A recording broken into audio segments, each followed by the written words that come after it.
Grabe guys, no? So isipin ninyo, ilang months yun, bago dire-diretso siyang parang pa-downward. Lang talaga siya, no?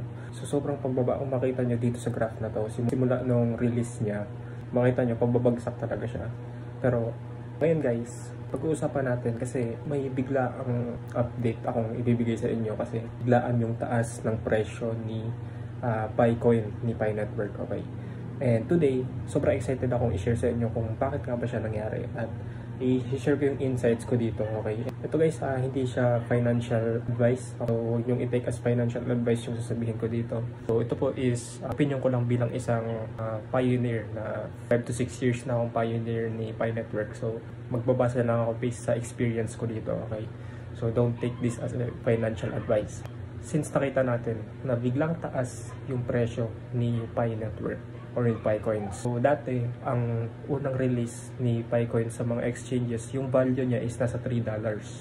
Tapos ngayon, pababa siya doon simula February hanggang September, pabagsak siya. Then suddenly, ngayong October lang, na-predict ko na to dati kasi yun nga yung iniisip ko, hanggat walang nangyayari doon sa KYC is hindi magbabago yung price.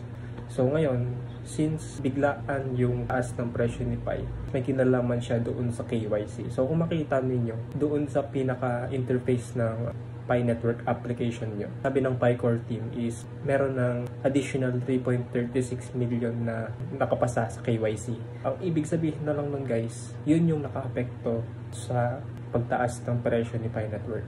Magtatanong kayo kung paano siya naka-apekto. Simple lang naman guys. Kapag yung mga holders ng mga Picoins is na KYC, ang tendency niyan, yung mga hino-hold nila, ang tendency is i-withdraw.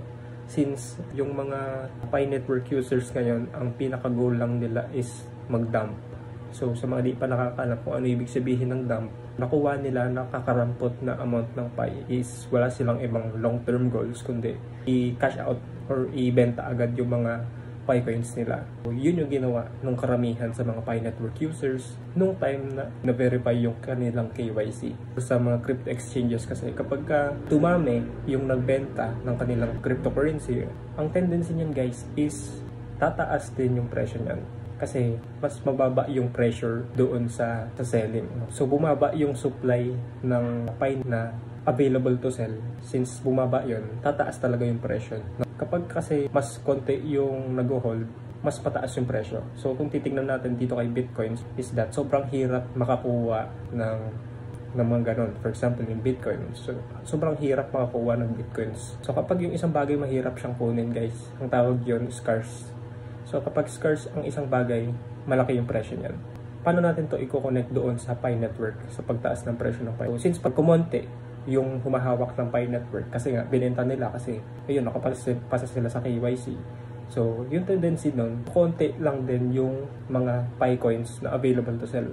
So yung mga available to sell Pi coins is yun nga, yung humawak ng mga Pi Network users. So since nasa additional 3.36 million na KYC passers yung nakapasa, yun yung tingin kong naka-apekto doon sa pagtaas ng presyo ni Pi Network. Isa pa dyan is nababalitaan ko, ang Pi Core team din is wino-workout nila yung sa real world utility ng Pi Network, okay? So may mga negotiations nang nangyayari sa mga governments, sa European governments.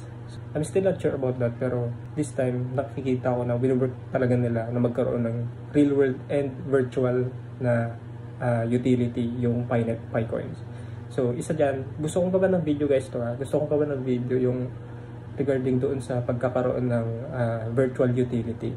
Kasi gusto kong gawa ng video yung about sa Pi apps at i-explain ko doon kung bakit sobrang laking or malaking step siya o magiging malaki yung contribution niya para sa pagtaas ng presyo ng Pi coins. Okay? So, hindi lang ito basta syempre sa hindi lang siya para sa crypto lang talaga. So, hindi lang siya para tumaas yung presyo, kundi para siya sa kung ano yung gamit niya sa totoong buhay and sa virtual world, okay? So, abangan niyo yung video yun guys kasi gagawin ko yung video and para ma-educate na rin kayo kung paano siya nag-work. And na-excite akong gawin siyang video sa next video natin. So, abangan niyo yun guys. Make sure na mag-subscribe kayo.